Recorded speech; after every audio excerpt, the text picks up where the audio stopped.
In today's episode, we'll be reading 3 short tales that dwells in the human psyche, our misguided views on love, faith, and sometimes just absolute evil in the Golden Trance. Crying isn't going to help. I pointed the gun at the sick bastard who killed my wife. He sobbed as he feared for what was to come. I pulled the trigger. If only he spoke and tried to reason with me, then maybe he could have lived. But that was obviously not going to happen. After all, he was born just a few minutes ago. Return of the Messiah. In the year 2026, the Messiah came down to earth. She performed miracles and cured the sick. There was no doubt as to her authenticity.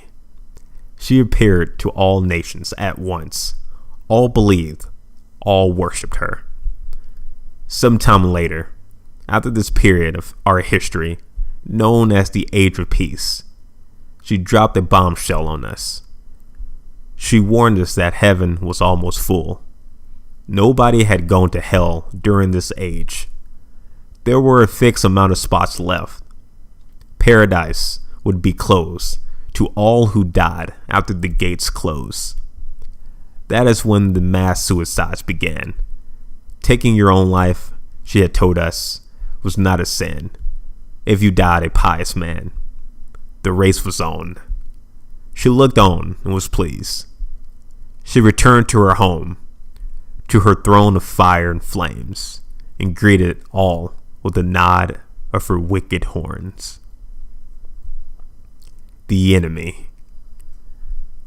I flung myself through the door and vaulted the toppled, long dead refrigerator that served as an ineffective barricade in front of me. My legs propelled me through the room and into the small hallway on the other side. I couldn't stop to eat the expired contents of the fridge, appearing to me despite their stench after several days without food. The shrieks of pain and cries for mercy around me spurred my body onward and filled me with unexpected energy in spite of my hunger.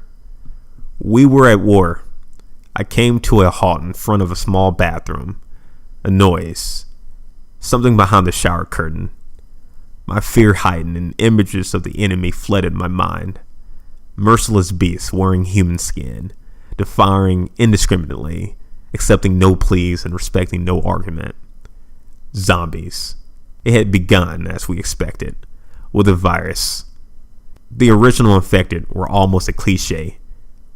There was no humanity left in them, just mindless rage, twisted bodies, and some primal urge to consume others.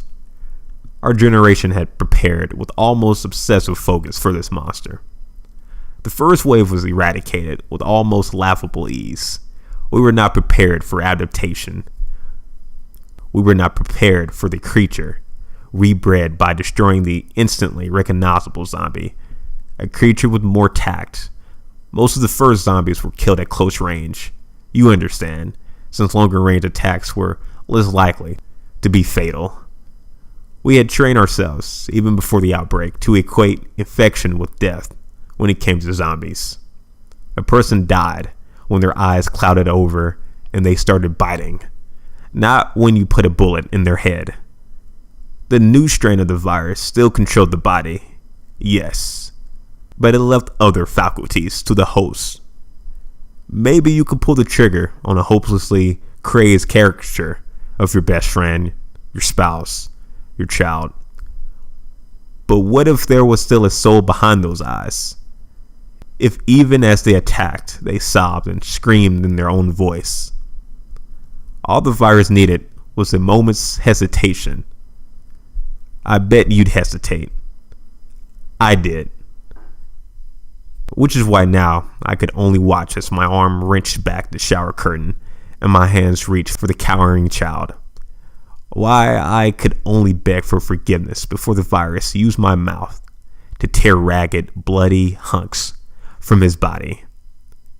Why I couldn't even vomit as my hunger dissipated with the now sickeningly familiar taste of human flesh.